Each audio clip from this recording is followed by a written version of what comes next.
Hello, everybody, and you're very, very welcome to our channel NarcCon, where today we're going to, as usual, talk about narcissists and narcissism in order to give us a much better understanding of what we went through and protect ourselves going forward with these individuals.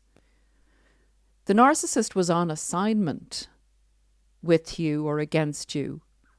Narcissists don't act singularly. Narcissists hunt in packs. And I know that's quite a strange way to approach the whole subject. And for some people, it may be entirely unintelligent. They may not want to go there, and that's absolutely fine. They may want to stick with the psychological approach, have it clean. It's a personality disorder. This is why they do this. And we're going to leave it at that. And if that's where you're at, absolutely. But from my personal experience and the amalgamation and the gathering of information from so many different other people, from clients in coaching, from reading, from etc., I firmly believe in the bigger picture, in the spiritual attack aspect, in the dark versus light aspect, in narcissists being energetically on assignment to dim light, to have their way of living dominate this world of ours today. And so I'd like to get into that for you, to go through my own personal experience and the fact that the discard from a narcissist in the most cruel fashion for a lot of people is the worst thing, or close to the worst thing that has ever happened in their lives. And we kind of think it is so bad, it's like coming out of a war. It's like surviving a war that we didn't know we were in. But the after effects of the discard are so devastating that I don't know about you, but I thought that if I can survive this, and I had no will to survive it at one stage, if I can survive this and ever come back to finding any joy in life, that nothing that bad could possibly happen to me again. And if I survived that, I was able for anything, that was the maximum cruelty that I would face. And that wasn't the case. And I'm going to explain that and why I've come to that conclusion in the kind of storyline, and what I believe narcissists and narcissism is there in the bigger picture to destroy the light and to destroy the individual who's attempting to live in the light. So when the narcissist doesn't succeed in destroying you in the discard, and the ultimate would be obviously that you say goodbye to the planet. It's the best way I can say it on YouTube. And you have the audacity to survive. And that may look very awful for you. That may take so much time. That may necessitate you struggling to get out of bed and struggling to keep your job and struggling to pay your bills because you are so depleted, exhausted physically, destroyed psychologically, in a mess as to who you are, what just happened, where you're going. And then the darkness that settles in you, that what is the point of my life, and what's the point of continuing? You've hormonal fatigue, you have no dopamine, your self-regulation is totally shot because the narcissist slowly and subtly made you dependent upon them. And if you say, well, you should have taken responsibility for that, Paula, I'll say to you, it is so subtle, it is like a covert brainwashing program. So that's where I'm going to leave that with you. But this is where you find yourself, and the narcissist is basically gone off empowered. The more cruel they are, the more empowered they are about how devastated you are, which is, tell me if that's not dark. Tell me if that's not a spiritually evil encounter, because that to me is more than a personality disorder, having played itself out. That to me is humanity missing. It's saying a human has a personality disorder. Where's the human? So anyway, I'll just leave that part there. So we think we're in this devastated position and we're thinking, how am I going to survive this? Do I want to survive this? And we gradually get to stand up, and we gradually, a month later, 3 months later, begin to see that we've progressed a lot from the very beginning of where we were unable to move or function with post-traumatic stress. So the next thing that happens when we are struggling is we start to get more knocks. And we're going, how can this be? Like, I'm talking about severe knocks. I'm talking about running into a narcissist in your workplace, having a narcissist who's a tenant sharing your home. And you're already at the edge of survival, and you have to, again, fight something that would affect your survival, like that may affect you financially, your income. And the worst is to come. I'm going to get into that now in a few minutes. So you're pushed to the edge already, and more of them come in to push you further out. So when the first narcissist didn't succeed, and of course before the brick wall narcissist, as I call them, before the relationship narcissist came in and gave you this cruel discard, you would have been worked on at some stage as a child. But leaving that aside, the brick wall narcissist was meant to take you out. And if they didn't take you out, they were meant to turn you into one of the foot soldiers of darkness, is the best way I can describe it. And then if you didn't go down to their level in the smear campaign, where you go into hell to fight the narcissist on their own ground, if you didn't lower yourself to that type of, I suppose, drama, hysteria, negativity, lying about the narcissist, if you didn't go down to their level and use deceit and cruelty as a weapon against them, they know that you're going to survive. They know that they haven't finished the job. The master of darkness is not satisfied with that narcissist. The master of darkness, and I know you probably say there's a looper on YouTube talking about this, but this is just the way, the pictorial way I can describe it best. The master of darkness is saying, you idiot, I thought you said you were great, you said you were dark enough, and look, there she is, she's up and about again. So you didn't do a very good job, did you? You weren't cruel enough. You didn't destroy him financially. Get back on your horse, get some of your mates and go in there again and finish the job off, and don't come back to me until you've finished. The others come in. You maybe look like you're going to lose your job because of the narcissist in work. Now, how in God's good name can anybody stand up and fight against that when they're nearly fatally wounded?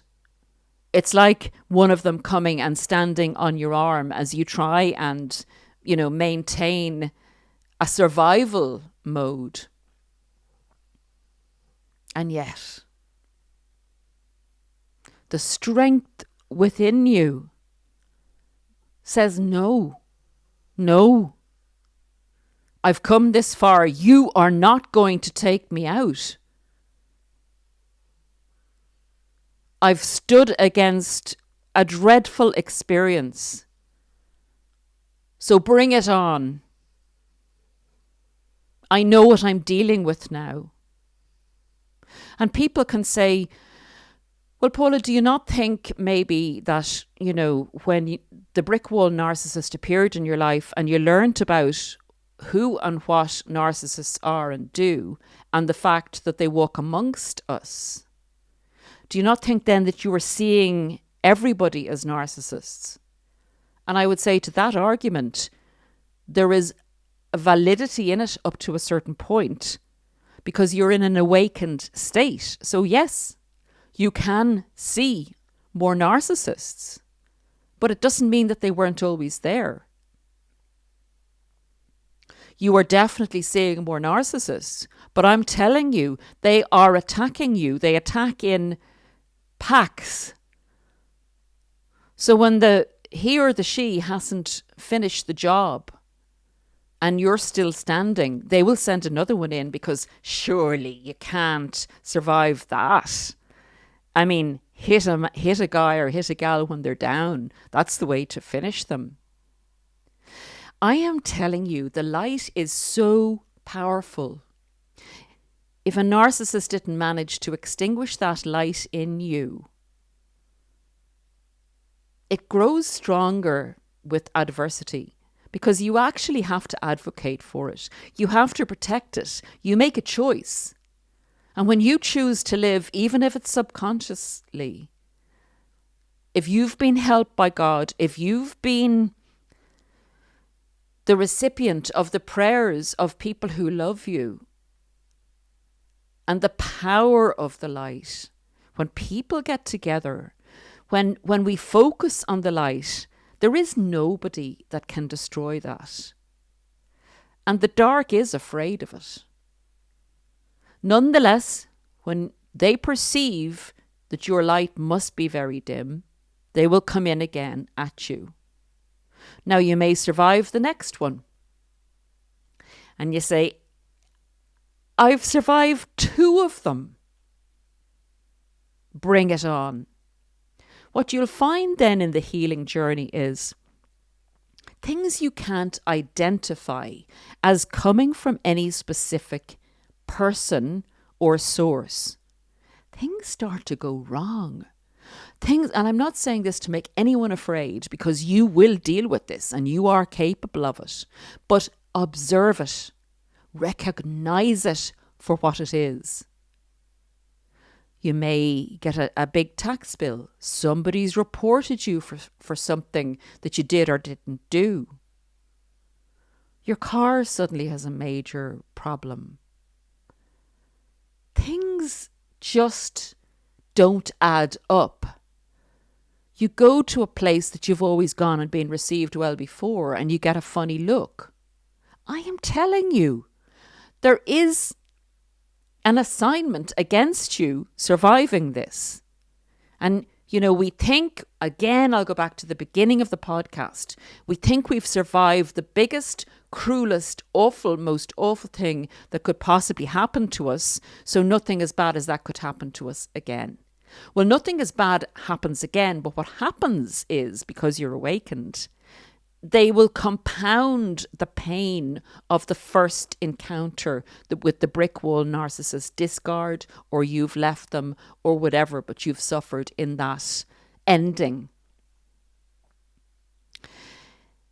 The agenda here is to there's a few agendas. The agenda here is either to take you out completely, or to turn you to the dark side where you become embittered. Don't let anybody else back into your life. Don't trust love. And actually stop being the person that you have the potential to be and that you were growing into. So to stop being generous, to stop being kind, to withdraw and to dim your light so that nobody notices it, so that you don't continue to spread it or use the potential you had to spread it. That's taken, one of the light side out. If you look at it at the overall big picture in spiritual terms, in the energy that there is on earth and on your life soul journey. So that was the second agenda of the narcissist. The first being to take you out altogether. The second, to absolutely turn you. And the third is, the second is to turn you, but The third is to make you, I suppose, totally give up on everything that you ever believed in, so that you stop living altogether. You may live in the form of a human being, but you become a non-person, which is very similar to what the narcissist is, except the narcissist, in order to be a non-person, actually goes around destroying and reaping and pillaging other people's resources and humanity. So ultimately, the assignment on you by a group of narcissists is to destroy you in whatever way that looks for you and your strength and your ability to combat it. Finally, if they can't get to you by coming at you directly, and if they can't make you miss them, which is ultimately the third agenda, if you were hit by the cruelty of the discard, if they then come marching in with their foot soldiers of darkness, the other narcissists, and you have a crisis at work, you have a financial crisis, you have fraud committed against you, you're reported for this, you're reported for that, and you have all this bad luck that you can't pinpoint. Life is meant to be so bad without the narcissist that you would want the narcissist back in it. That there's a contrast of the good times with the narcissist and the narcissist missing from your life and the absolute awfulness that you're experiencing now. But that awfulness is actually generated by the dark side. It is purposeful. And you're thinking, how come all of this bad stuff is happening to me ever since the narcissist left? Aka, should I go back to the narcissist? Recognizing it and resisting the temptation or resisting the trauma bond and getting your brain straight, this will not last. This spiritual attack will not last. The more you light up, the stronger you become, and the more you live in your soul and life, the more bountiful you are, the more you go into the light by helping others, by helping yourself, by spreading your kindness, your generosity, and your loveliness, the less chance they have in attacking your castle, because you're literally building a fortress. And you're building people who will protect you around you, people who love you, people who are of you. So go through this phase and understand that it is a phase. It's part of the battle. The first battle was the discard. The first outcome of the first battle was the discard. The rest of the battle is being fought with the reinforcements that are sent in. But it's a battle you're capable of winning if you know the agenda of the battle. And there is an end to the battle, as I said. You advocate for yourself. You deal with the practicalities of the evilness that they're throwing at you. You recognize it for what it is. And you become more. You become more of you, more light, more of your soul, more of your purpose. And you understand what it is that has happened. You understand that if they went against you to take you out, there must be something very special going on there with you. There must be a lot of light and a lot of potential in you because they went so hard at you to destroy you. And use that as your motivation. And they couldn't destroy you. They couldn't take you down. And you say, well, they did a bloody good job of it, Paula, because I'm in bits. And yeah, but you're still here. And you're watching podcasts like this because you know that wasn't right. You know that was very wrong, very dark, very evil, very purposeful. And if you don't want to believe it was purposeful, that's absolutely fine. But I'm just telling you, this happens to a lot of people, me included. And the worst part of the end of my particular battle, and they'll pop up again, you know, they'll stick their heads up above the parapet and you just go, off with you now. I've no time for you anymore. None of that old rubbish. I'm not going to get sucked into any drama, any hysteria, any person saying that you're just this and you're just that, grand, go off you. You know, that's fine if you want to think that. That's coming from you. Anyway, the last thing is they will come in on an assignment against a family member of yours, a loved one. The most difficult, the most emotionally disciplined you'll ever have to be is in that final battle. But you can do it. It's been done. I promise you. And anybody that wants assistance, support, advice, suggestions, send me an email for coaching at narcscon@gmail.com. It's in all the descriptions and everything. If you do need that extra support, it's there. Guys, that's it for today. I hope that is helpful. You know, you're awake now, so I'm telling you that happens however you want to view it, as just coincidence, as unusual, weird circumstance, whatever way you want to view it. This happens to anyone I've spoken to who's gone through this experience, and I've lived it myself. So stay strong, grow yourself into a bigger being, and build your castle against this type of predator. It's really predatory. And look after yourselves. We'll see you again very soon. Take great care. Bye.